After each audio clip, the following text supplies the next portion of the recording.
Community radio ബെൻസുകൾ ഇപ്പോൾ life tips തയ്യാറാക്കി അവതരിപ്പിക്കുന്നത് ഖാൻ കരിക്കോൾ. സാങ്കേതിക സഹായം ബോണി ജെ ബേസി.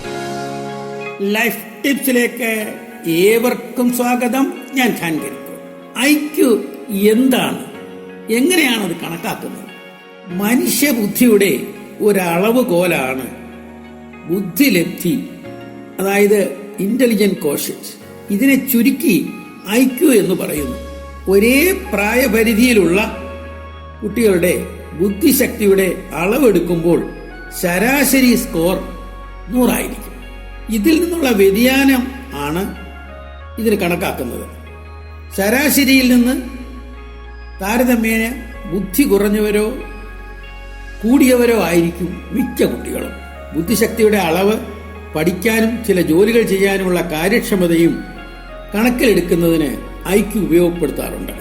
ബുദ്ധിശക്തി കുറെയൊക്കെ പാരമ്പര്യമാണെന്നാണ് ഗവേഷകരുടെ നിഗമനം. ഐക്യു കണക്കാക്കുന്നത് വർഷം കണക്കാക്കിയുള്ള പ്രായവും മറ്റു കുട്ടികളുമായുള്ള താരതമ്യം ചെയ്തുമാണ്. എത്രത്തോളം അവർ അതിൽ മുന്നിട്ട് നിൽക്കുന്നു അല്ലെങ്കിൽ പിറകിൽ നിൽക്കുന്നു എന്നത് വിലയിരുത്തിയാണ് മാനസിക പ്രായം കണക്കിലെടുക്കുന്നത്. ഉദാഹരണമായി 10 വയസ്സുള്ള കുട്ടിക്ക് അതേ പ്രായപരിധിയിലുള്ള കുട്ടികളുടെ മാനസിക കഴിവുകൾ ഉണ്ടെങ്കിൽ മാനസിക പ്രായം 10 ആയിരിക്കും. 10 മാനസിക പ്രായമായ കുട്ടിയുടെ യഥാർത്ഥ പ്രായമായ 10 കൊണ്ട് ഹരിച്ച ശേഷം അതിന്റെ ശതമാനമായിരിക്കും ഐക്യു, അതായത് 100. 10 വയസ്സുള്ള കുട്ടിയുടെ മാനസിക പ്രായം 9 ആയിരുന്നുള്ളൂ എങ്കിൽ ഐക്യു 90 ആകുമായിരുന്നു. 10 വയസ്സുള്ള കുട്ടിക്ക് 12 വയസ്സ് പ്രായപരിധിയിലുള്ള മറ്റു കുട്ടികൾ ചെയ്യുന്ന മാനസിക പ്രവർത്തനങ്ങൾ ചെയ്യാൻ കഴിയുമെങ്കിൽ ആ കുട്ടിയുടെ ഐക്യു 120 ആയിരിക്കും. ഐക്യുവിനെ കുറിച്ച് കൂടുതൽ മനസ്സിലാക്കുവാനായി അതിനെ വർഗീകരിച്ചിട്ടുണ്ട്. ഐക്യു 90 മുതൽ 110 വരെയെങ്കിൽ അത് ശരാശരി എന്നാണ് കണക്കാക്കുന്നത്. 70നും 90നും ഇടയിലുള്ളവർ ബുദ്ധി ഉപയോഗിച്ച് മറ്റു കുട്ടികളെ പോലെ മികവ് കാട്ടാൻ കഴിയില്ലെങ്കിലും കാര്യങ്ങൾ ചെയ്യുന്നതിന് ബുദ്ധിമുട്ടുണ്ടാകില്ല. ഇവർക്ക് ഐക്യു കുറവുള്ളതായി തിരിച്ചറിയാനും കഴിയില്ല. ഐക്യു 55നും 70നും ഇടയിലുള്ളവർക്ക് ബുദ്ധി ഉപയോഗിച്ച് ചെയ്യേണ്ട പ്രവൃത്തികൾ ചെയ്യാൻ പ്രയാസം അനുഭവപ്പെടുമെങ്കിലും ശാരീരിക കഴിവുകൾ വേണ്ട പ്രവർത്തനങ്ങളിൽ ഏർപ്പെടുന്നതിന് ബുദ്ധിമുട്ടുണ്ടാകില്ല. ഉദാഹരണമായി ഡ്രൈവിംഗ്.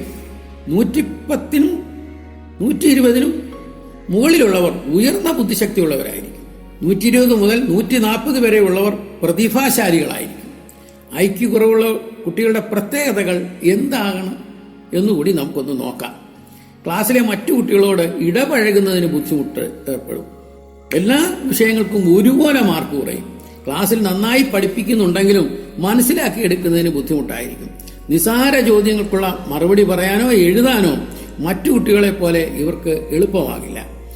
ബുദ്ധിമാന്ദ്യം ചികിത്സിച്ച് ഭേദപ്പെടുത്താൻ കഴിയില്ലെങ്കിലും ചെറുപ്രായത്തിലെ നിരന്തരമായ പരിശീലനത്തിലൂടെ ഏറെ മാറ്റങ്ങൾ വരുത്തുവാൻ കഴിയുന്നതാണ്. രക്ഷകർത്താക്കളുടെ സൗമ്യമായ ഇടപെടലുകളാണ് ഇവർക്ക് വേണ്ടിയിരിക്കുന്നത്. ഏവർക്കും ശുഭദിനം ആശംസിച്ചുകൊണ്ട് നിർത്തട്ടെ.